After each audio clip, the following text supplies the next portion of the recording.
after getting a taste of commercial real estate at Douglas Elliman, I was like, this is what I want to do. Evenings, weekends, and emotions are not for me. That's just how residential is done. And I'm not at all a salesman. If you know me as a person, so you know this. Yes. If you've watched any of the videos or the type of work I do, I'm not the one who's going to be like, you got to do this deal. You got to do this deal. I will say you should do this deal or you shouldn't do this deal. But once you've said no and you've heard the data, do as you wish with it. It's not my job to push you over the hump.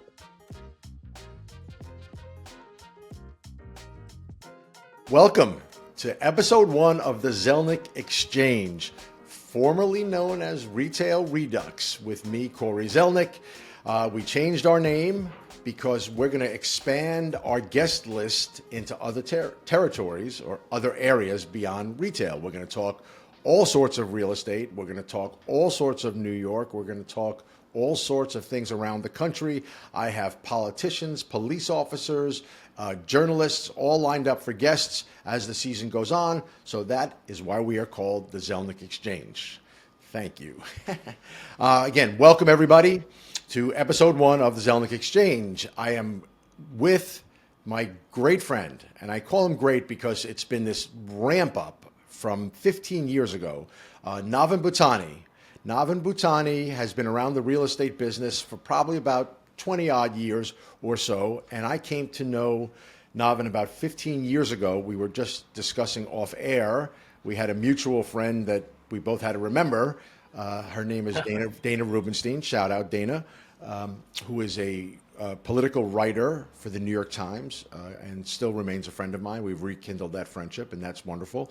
But through Dana, I met Navin, and then 2 steps forward on a small world basis, I was working with someone, and he knew Navin, and I tried to bring Navin on board to Zelnik Company. To my chagrin, I did not get Navin to join the team, but he had great successes in his own endeavors, and we're going to talk about that today. I start with my little cheat sheet of a bio. Navin Bhutani has led national retail expansions for several industry-leading brands over the past 12 years, signing or negotiating hundreds of deals for brands like Allbirds, Barry's, Dig, Clean Juice, Dry Bar, and Dogtopia.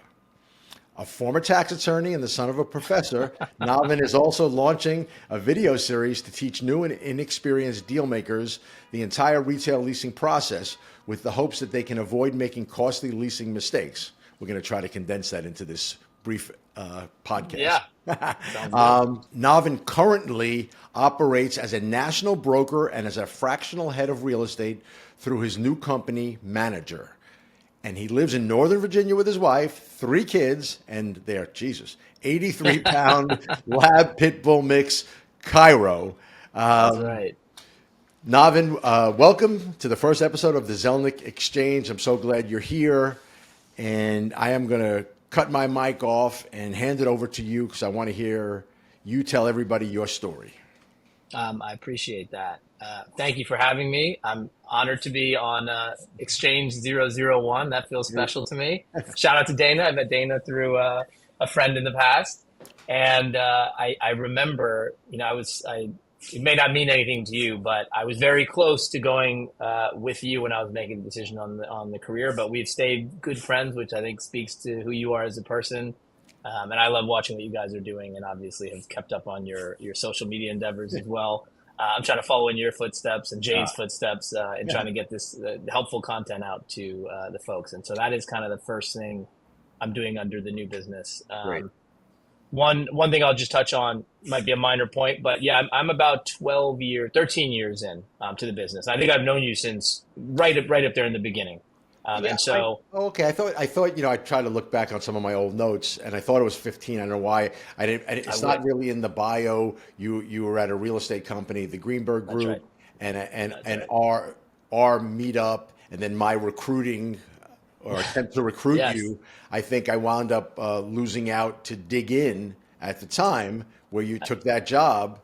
And that led you to where you are today. But please, I want you to tell the depth. Yeah, no, that's exactly right. I wish I'd come straight into real estate and never zigzagged off it, because I always loved real estate as a kid. I would see big developments. I grew up in Bethesda, Maryland. I would see these huge new developments come up, and it just like boggled my mind. We'd be looking at like a field not that we were out in I'm like out in the sticks, but like, you just see a, green space, and then all of a sudden you come back 18 months later and there's, at the time I didn't really think about it this way, but like a 750,000 square foot development. Right. And just remarkable how it changes traffic patterns. They fix up the roadways, they change exit lanes. I just found it to be fascinating. And after law school, I jumped right into, first as a tax attorney in 08 to 10, which, by the way, that line about me being a lawyer, my mom being a professor, I still talk to my mom about some of this stuff. She wants me to brag a little bit. Okay, absolutely. Send out the word. So that's me doing it. But it's been a fun journey, because after I did that, I had a couple stops along the way, but then I started at Douglas Elliman in 2012 in residential, because I'm like, you know what? I live in New York City. I love it here. The biggest developments in the world are here. And I want to be in real estate development. I don't want to go be an associate at a developer. At this point, I'm like 30 years old. I'm 30. And the idea of like working 60, 70 hours a week and then making not enough to even really like pay my loans the way, like student loans, that didn't seem interesting to me. And I'm like, you know what, let me just go, I'll be a broker on the residential side. I'll learn the business. Okay. I have a chance to make a lot of money if I do great.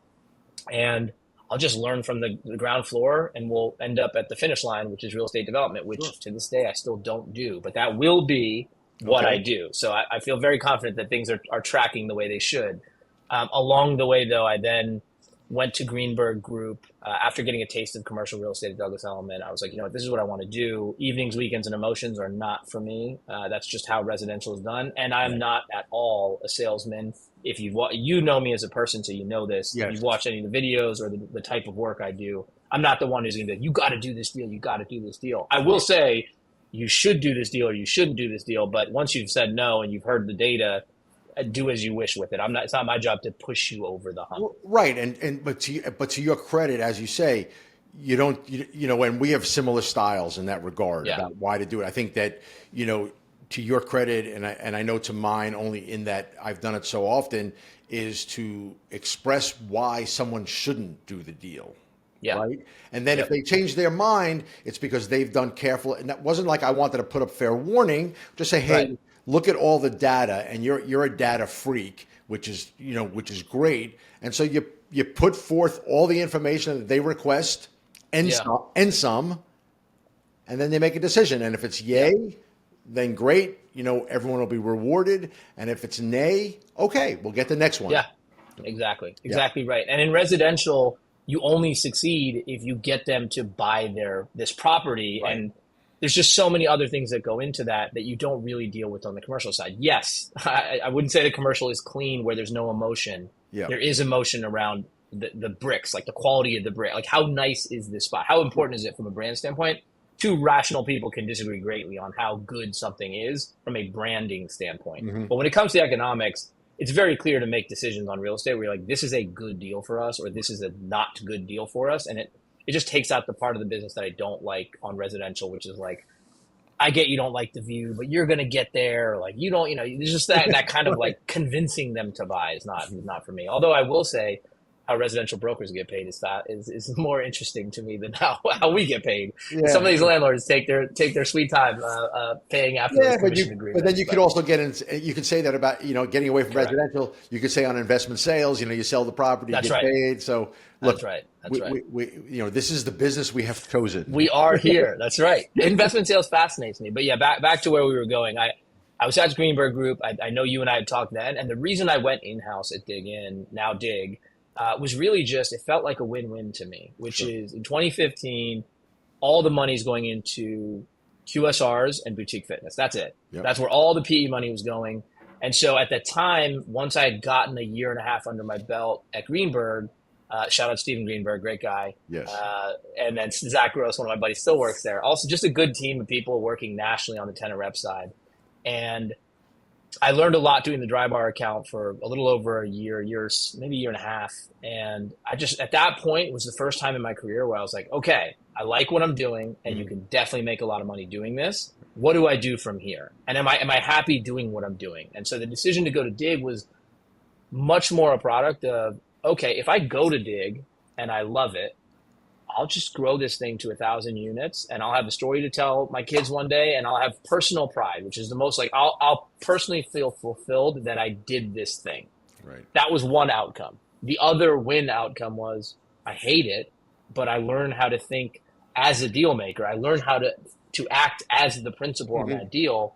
And so now when I come back out to the advisory side, to the brokerage side, whatever it was, I'll just be able to speak the language better. And most importantly, I'm going to understand how they're thinking about these decisions, how they want to be serviced as a client. You realize all the pain that we get from some brokers who are just see attached. And there's like never a commentary on it. There was never, hey, what do you think of this? And there's a flyer attached, and there's no like, this is by so-and-so. This is why I think it's interesting. Or I thought of you when I'm sending this your way because it looks like it could work for us. Here's a reason or two. I'm not asking for an essay, but like you start as on the dig inside, people would send that to me, and I'd have to tell the brokers, hey, I really want you to give me a little bit more color. Or, hey, I want you to tell me what I'm missing. Or you've already looked at the counter that came from the LOI. Talk to the landlord and tell me why this one position is so out of bounds that I can't even wrap my head around the rest of the offer. I need you to tell me that this makes sense before I spend more time on it. So ultimately, that is what I did. I went to dig, had the win-win scenario, left after 3 years, learned a ton, worked for a guy named Adam Eskin, a real estate private equity guy before he got into food, and just a totally different mindset when it comes to decision making. It was as important to the like foundation of my career as doing that dry bar work in the beginning, which I was just a broker at the time. I was really learning the business, but I got to work with the type of tenant where you call a landlord and they're willing to have the conversation with Hey, we bring 1,000 women a week. We're going to spend $40 on a blowout. I mean, every landlord in the country, even if they never heard of them, would go, I'm interested. Let's talk about it. How do we make this work? And so I'd say that the toughest part, and we'll try to tie this back to what we were talking about, but the toughest part of our business is for these inexperienced or newer deal makers, it's really hard to understand what all you can negotiate. If you haven't worked with a tenant that has leverage over landlords, you just don't see some of these provisions. You're like, oh, I didn't know that I could structure it that way. Oh, I didn't know that I could ask them not to do this. Things that would just never cross your mind. And so that's a lot of, now tying it back to manager, that's a lot of what I'm trying to do now is use what I've learned as both the principal and a broker to either be a fractional head of real estate or a better national advisor for these brands, or just putting out some free content where I'm explaining, hey, this is what the LOI is talking about. This is what this clause is.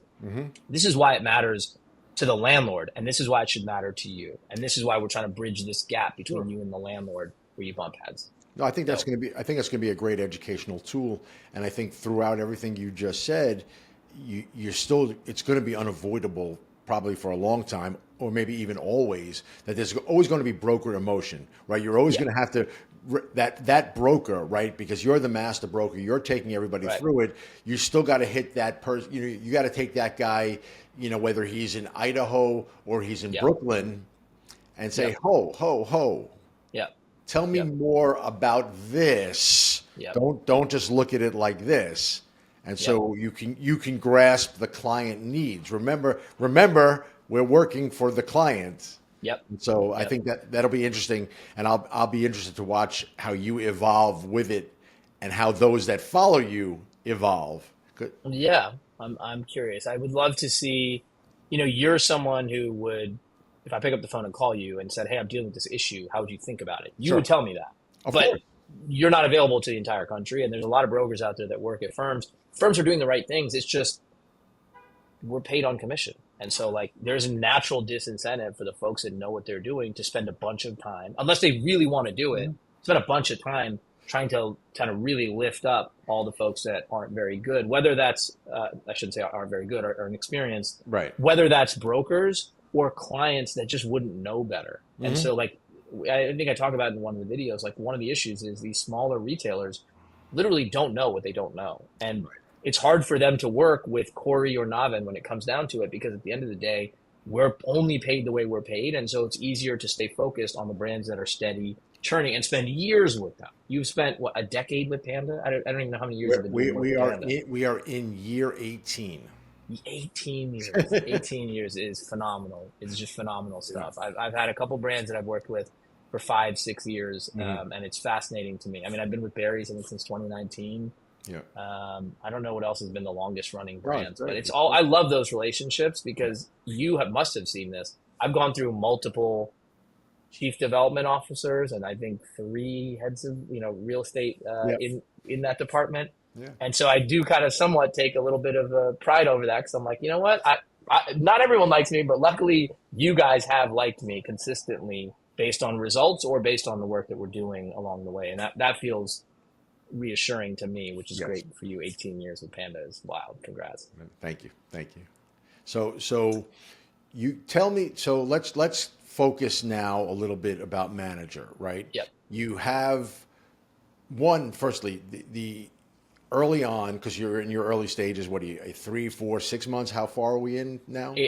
I soft launched it last March. I stealth launched it, whatever. I didn't tell anyone. Okay. I landed a client and then worked on that through October. Publicly, I guess it's now 4 months in. Okay, so Yep. kudos to you for the firm and what you're doing, and for what you've been doing from a social media perspective. And you know this. I don't just repost your LinkedIn things just because you're my friend. I think that I think the product you're putting out is tremendous, and I hope that many more people see it because I repost it, because what you're doing, and you've been around long enough. Obviously, I'm around longer than you. I'm older than you, Yeah. but you've been around long enough that if you think back to when you started in this business in your early stages, or even think about Steve Greenberg, God bless him, Yeah. right? Yeah. He'd kill you for saying the things that you say today, right? Yes. Yes, But he we would. put this stuff out because Yeah. it's important that we as a collective have an abundance mentality. Yes, and 100%. Right? And believe and continue to believe that you attract more bees with honey. And so if you Yep. put it out there in a positive, sharing way, you will get back. And Yeah. and we both know, because it's part of the game, that this is one of the longest long games there is. That it's not going to happen tomorrow, Yeah. but when it happens, 3 months from Tuesday, you'll know. And that's what it's about. So kudos to you for what you're putting out there. Your share, your ability and your willingness to share, I should say, is tremendous. And so Thank you for that. Sure. So talk about how manager goes out and get its next client. Yeah, absolutely. I already thanked you, but I want to say clearly, I really do appreciate that you repost that stuff. And I know it's not just because we're friends. I appreciate Right. that you see value in what I'm putting out. And I feel like I haven't even put out the really substantive stuff. I know that I haven't. And this past weekend was the first time I was filming about an LOI, like clause by clause. And I'm like, this is just going to be really useful. I don't know what it'll turn into, but I do believe in an abundance mindset. And I think at the end of the day, there are several, I'm being a little too flippant about that. There are lots of really good brokers out there. Sure. There's a lot that are not very good. And so when you really zoom in on the people that know what they're doing on the brokerage side or the advisory side, whatever you want to call it, it's only going to be a small subsection of those people that want to put it out there. Not because they're like, I'm not sharing this. I'm sure there's a lot of abundance mindsets when you look at the top performers in any industry. But it comes down to time. And you're taking a bet here with your time that if I produce this content, if I spend time doing this, it will drive in more business ultimately, and I will like what I'm doing. Right. And so tell you about how we would probably land the next the next client. So we've been, it's been a few months now of posting, mostly just laying the groundwork for what managRE is and how we're going to work together. And now this substance stuff is going to start. But even still, there's been an increase in inbounds. There's been people that have messaged me and go, hey, I'm watching your videos. I really like it. Or I'm looking forward to seeing X.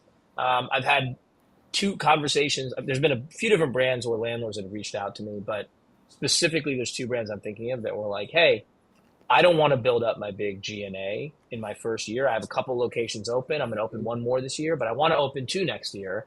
What you're offering sounds pretty great. If I can just turn you on for a few months when I'm working through deals and then turn you off, which is exactly what I want. So I don't know that I've already talked to what will become my second fractional client. I'm hoping I have. Good luck. Good luck.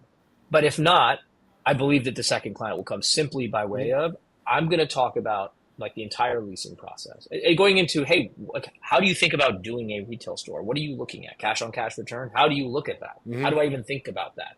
So as I get through those topics and then really get into, it's going to sound boring, very boring. I'm going to hope to make it very entertaining, or at least as entertaining as I can.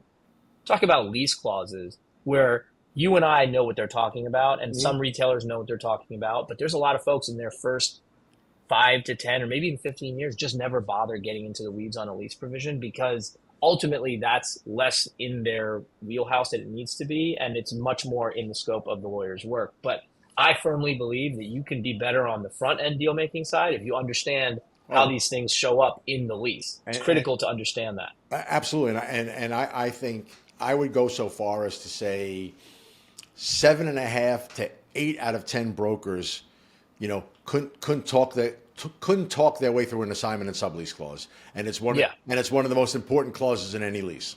That's exactly the kind of stuff that I'm like, listen, if you knew this, one, you'd be better at what you're doing. Two, you'd be able to better protect tenants. If they're, this blows my mind, taking a tangent for a second. I think strip mall guy said 70% of the franchisees that were signing leases in the centers didn't use an attorney. Like don't misquote me. It was a wild number. No, to his credit, right? Yeah.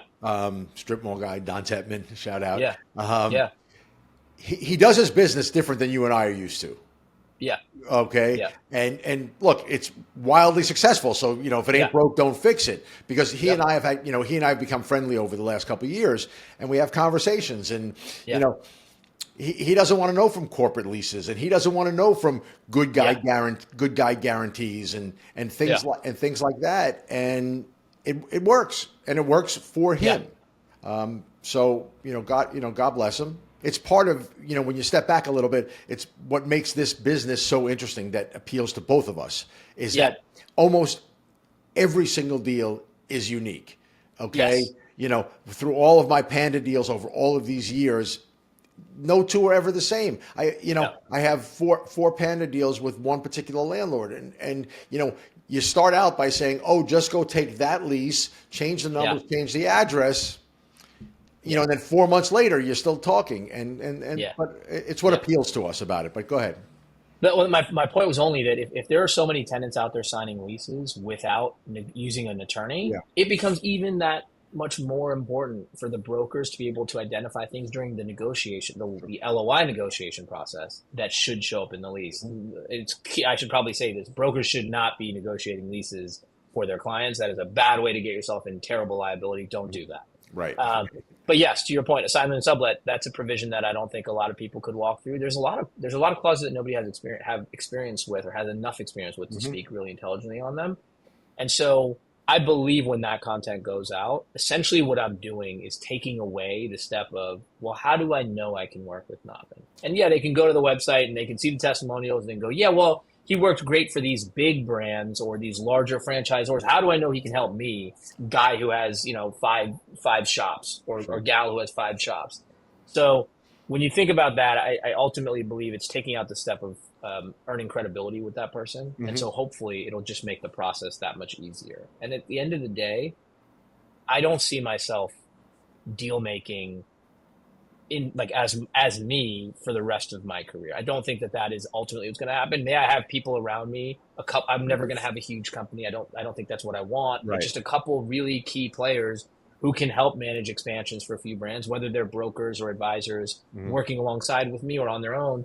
I really think that's, when I think about that, I want to much more be a resource than be a deal maker, given the choice. I look 15, 20 years down the line. And so I just think I could be more useful. And also I like the lifestyle more, where I'm not relying on commission only to feed the dog and the family.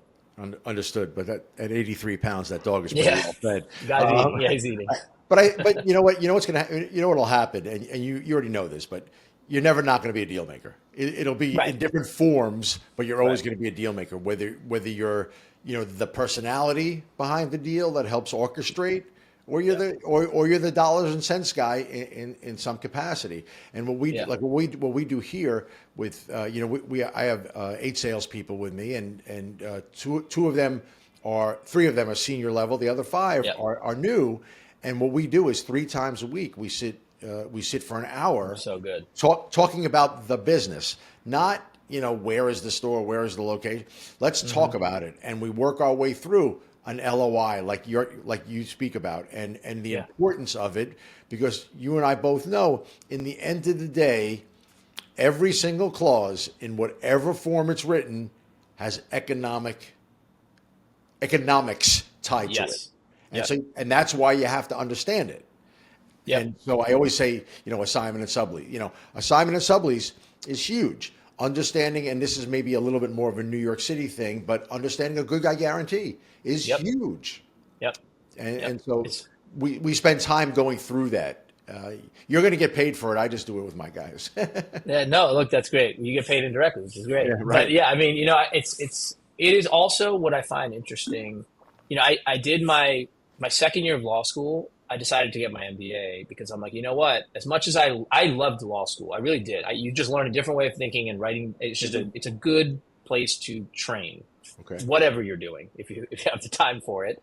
I did the MBA because I'm like, you know what? I'm going to be involved on deals, but I'm not going to be on the risk management side of this. I'm going to be on the front end side of the deal making and let the lawyers handle the risk management. Now, by the nature of what I've done in my career, I am somewhat of a risk manager when it comes to negotiating these leases. Of course you are. But I find myself to feel much more like I'm on the deal making side. And to your point, I don't think that will go away. I just don't want to only be paid as the deal maker. Yeah, no, understood. But that risk is in there, and that's another thing that I know you will point out as you educate people, and that I speak about with these guys is that when someone signs a lease, at $10,000 a month. Yep. Okay, it's not about $10,000 a month. They just signed a 10-year lease. It's correct. It's $1 million plus over the years, escalated, blah blah blah. And again, it's important to offer up that wisdom so they get a bigger picture. If you're myopic in this business, and I say, you could be, there are plenty successful myopic, what I call car dealers in this business, paper pushers, whatever you want to call, whatever. Same phrase. That's what I use. I like yours. I go car dealer, and people get paid, and people make a lot of money doing it.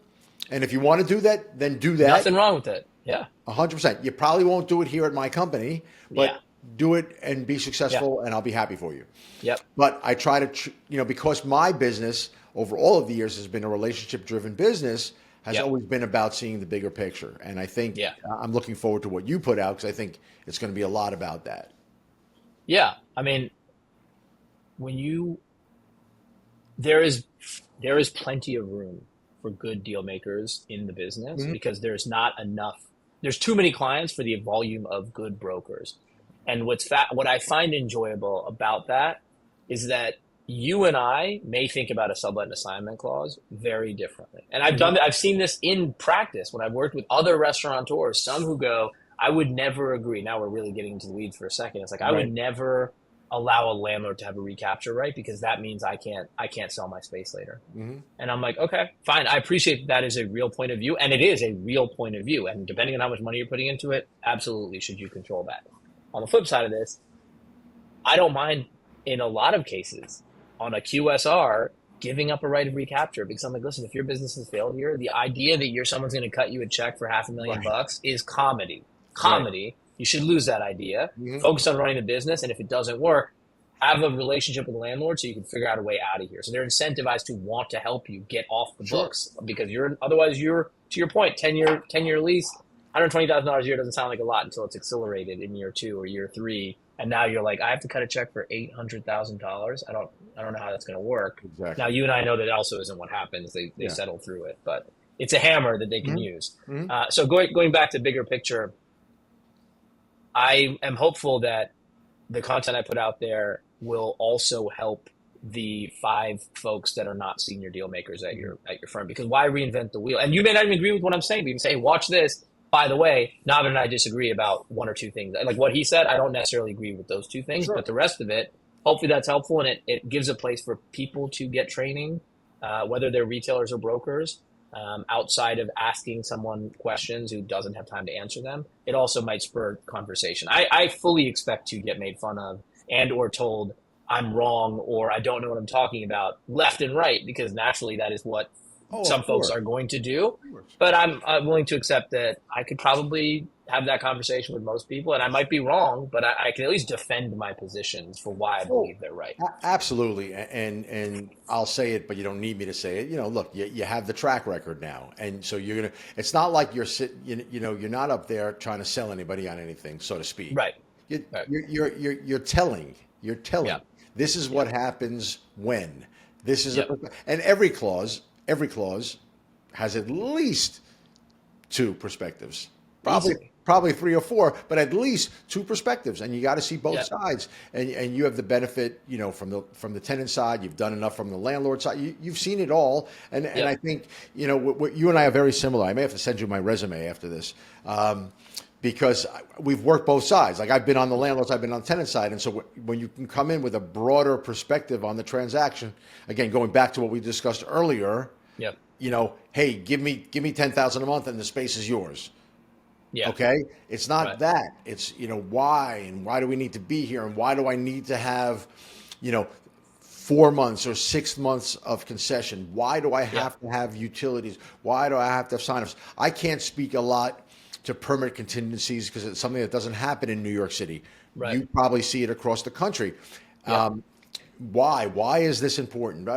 Because it's really what controls the entirety of everything, and then not the least of which, when you get back to the more established tenants, things start to get into play from a pipeline perspective and the construction aspect, and in some cases with the public entities, how they report.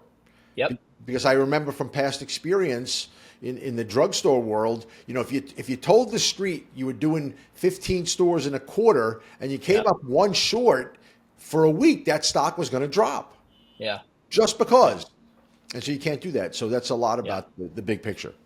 Yeah. Totally agree. I like that. I like that about our business. There's just so many different ways and so many different things to address. And it's every time I work with a new client, it's fun because you'll hear a different perspective on something that you haven't heard. The word I use there is learn. You always learn something new. Always. Every day. Always learn. Yeah, and it's hard not. I mean, if your eyes are open, it's hard not to, Yeah. because every deal is so different. You'll run into something where you go, I've literally never seen that. How did that just play out? Or I think my favorite recent conversation is we got on a call with a landlord. It was an hour long, going over lease provisions, like an open points list. And at the end of the call, the landlord was like, hey, by the way, we were originally taking, I think, 6,000 square feet out of the 9,000. And the landlord's like, at the end of the call, the important part of the detail, hey, we actually need you guys to take all 9,000 square feet, otherwise we can't do it. And everyone's roughly, I'm listening, and the client is on the call, and they're obviously pretty agitated, but they didn't say no right away, I think because they didn't want to lose the deal. We got off the phone, and I'm like, just relax. There is no world where they had an hour of legal fees and spent an hour of their time going over all the open points list to end with the part that can kill a deal. That's never going to happen. Sure. Just tell them flat no. And they're like, well, what if they're telling the truth? And I'm like, they're not. And I'm like, look, if you can't risk losing the deal, don't listen to me. But otherwise, immediately after the call, just say, hey, we can go pencils down here. We're not taking the 9,000 square feet. And they responded and the landlord responded within moments of saying something like that and going, it's okay. We also realized after that call that we don't want to lose you guys. And so we're going to work on 6,000 square feet. And so it's one of those things where I'd never seen it. It never happened to me that way, that exact scenario. But now in the back of my head, I'm like, okay. Yeah. If you end with that, you're not that serious about it. If Exactly. you're willing to lose a deal, you'd say it on the start of the call with 8 people on the phone call. So it's fascinating. I love it. I think it's so fun. That's the deal maker in me that's never going to stop. And I want to do. I should be clear. It's not like I'm saying I don't want to deal make. I just want to be extremely selective about who I'm working with on the brokerage side. Just because our time is so valuable, and I really like some of these other problems. Strategy side or lease negotiation side that I feel like I can add some value. So it's great. No, it's really good stuff. So you so tell me, so now you bag your next client, right? And the conversation, are you landing the client after you reviewed I guess you've reviewed your menu, for lack of a better term, and they're going to come on board, and we're going to get going. And it's going to be, I need to be in this state or these 5 states. You have a broker network at this stage of life, and you go to the community and you say, hey, Cory Zelnik, these guys want to be in the city. This is what they're looking for. These are their requirements. This is the neighbors they want. They want to be by the subway, all the usual stuff. And we're going to be tasked with going to identify those things. How am I? How is my bro? However, how am I compensated in that scenario? Well, it's a great question. And I don't know if I guess I haven't talked to you about this, but this is as good of a forum as to do it, as any to do it. I don't actually push master brokerage when I'm having the conversations about the fractional real estate stuff. And there's 2 reasons for that.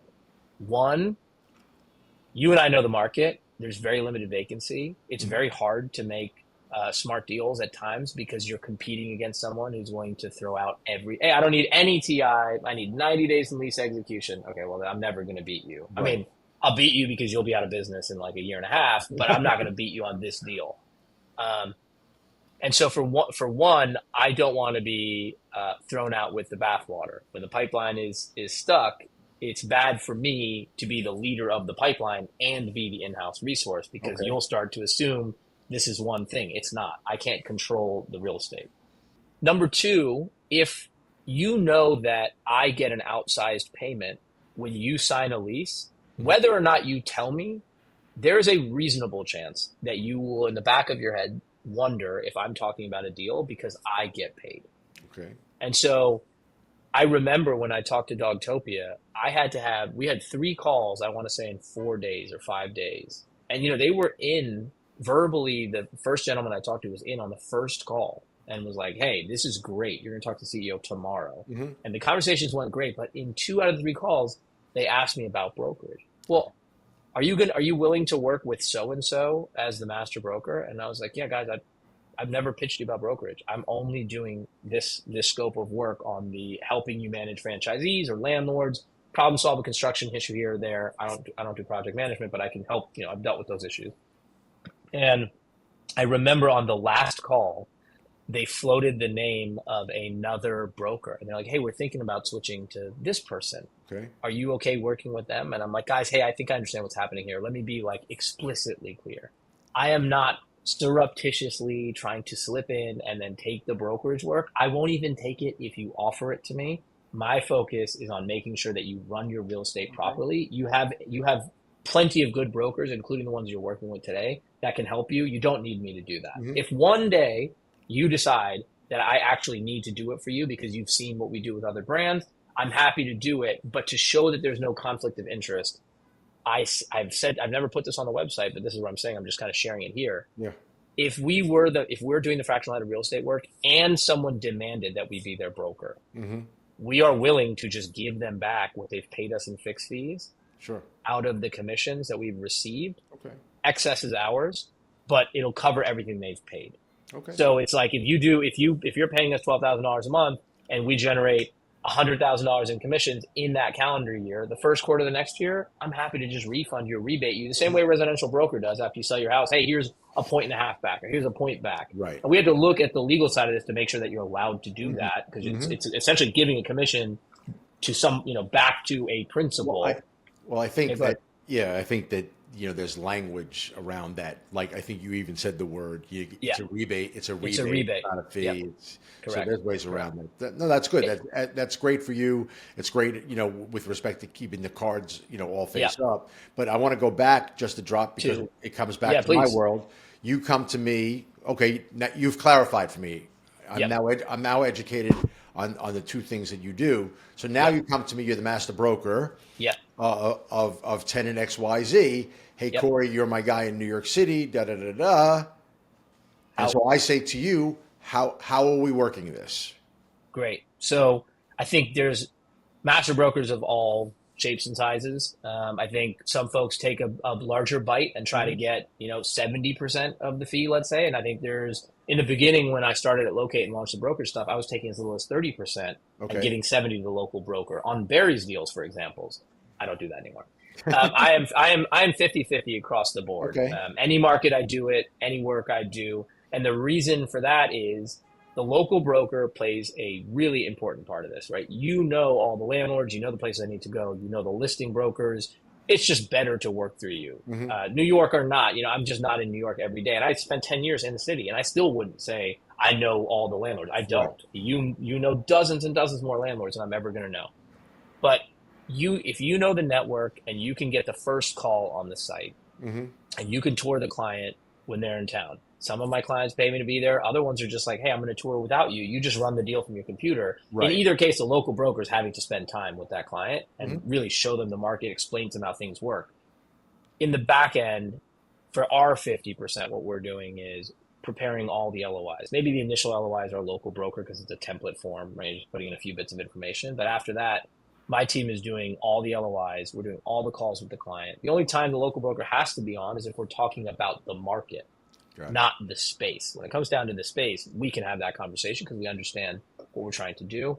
And then when it comes to lease time, the local broker is, if we run into some headwind where I can't solve it directly, hey, I can't get through to this landlord, I need you to actually be on a call with us together, the local broker isn't even participating in the lease negotiation stuff of it. So it ends up being a pretty good relationship. And I've said to many brokers and clients in the past, hey, if you have any trepidation about working with me or sharing 50% of your fee, I can give you dozens of brokers that have worked with me and that will tell you the one thing you need to hear, which is Navin earns his 50. I'm not the guy who's referring the business out and going, hey, Cory, here's my client, have at it, and then cut me a check for 50 cents on the dollar at the end, which there are people out there that do that. That is definitely not what we do. No, I hear you. I think it's great. I think it's great. As we sort of work our way towards the end of the conversation, I want to say to you that I think that this is going to be a huge success. I hope that in small part, Zelnik Company can get involved in some capacity. If not, because of our relationship, I'm always a sounding board for you. I really think this thing's going to explode for you. I want to thank you so much for your time, giving us a little bit of an education on what you're doing, some of your history, which is great. You are a great real estate story, and I think that there's tremendous things for you down the road, and I look forward to speaking with you again real soon. Cory, I so much appreciate it. Your kind words are much appreciated. I hope you're right that it's very successful. I feel like I did something a little bit different if I help educate retailers or brokers on the business that you already know so well, but that they may not have as much experience on. And so in some ways, I'll feel like I get a win that way, even if it doesn't drive up big returns. But that's me knocking on wood that it does exactly what you said. Working together, I know it will happen, even though I may not come work for you at this point, but we'll get some work done together. I know. I'm coming to work for you. Well, I appreciate that, and I feel very special being on Zelnik Exchange. Episode 1, I'm definitely going to watch more of these, so thanks for your time today. Great. Appreciate that. Have a great day, Navin. You too.